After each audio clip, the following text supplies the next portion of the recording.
അഭിനന്ദരായ പിതാക്കന്മാരെ, വൈദിക ശ്രേഷ്ഠരെ, സഹോദരി സഹോദരങ്ങളെ, മലങ്കര സഭയെ സംബന്ധിച്ചിട്ട് ഒരു വെബ്സൈറ്റ് നേരത്തെ നമ്മൾ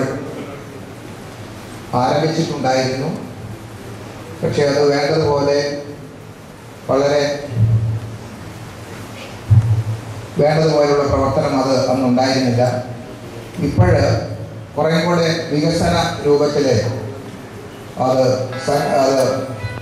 പുനഃക്രമീകരണം ചെയ്തുകൊണ്ട് സഭയുടെ എല്ലാ വാർത്തകളും അതാത് സമയത്ത് ലോകം മുഴുവനും എത്തത്തക്കവണ്ണമുള്ള സംവിധാനം ഇപ്പോൾ ചെയ്തിട്ടുണ്ട്. അതിനൊരു ഫുൾ ടൈം അതിൻ്റെ ചുമതലക്കാരനായി ബഹുമാനപ്പെട്ട വർഗീസ് ലാലച്ചനെ ചുമതലപ്പെടുത്തിയിട്ടുണ്ട്. പരിമലയിൽ നിന്ന് നമുക്ക് ചില സംവിധാനങ്ങളുണ്ട്. പലപ്പോഴും സഭയുടെ വെബ്സൈറ്റ്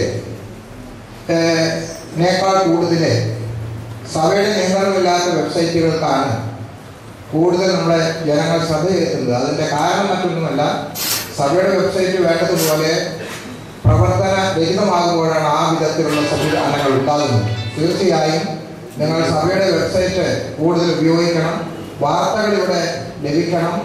ആ വിധത്തിൽ ഈ സഭയ്ക്ക് നിയന്ത്രണമുള്ള വെബ്സൈറ്റ് മുഖാന്തരമായി മലങ്കര സഭയുടെ എല്ലാ ഭാഗങ്ങളിലും, എല്ലാ ഇടവകകളിലും, എല്ലാ ഭദ്രാസനങ്ങളിലും ഇതിൻ്റെ എല്ലാ പ്രവർത്തനങ്ങളും തക്ക സമയത്ത് എല്ലാവരെയും അറിയിക്കാനുള്ള സംവിധാനം, അതിന് നിങ്ങൾ സഹകരിക്കണം. ഔപചാരികമായി ഈ വെബ്സൈറ്റ് ഞാനിപ്പോൾ ഉദ്ഘാടനം ചെയ്യട്ടെ.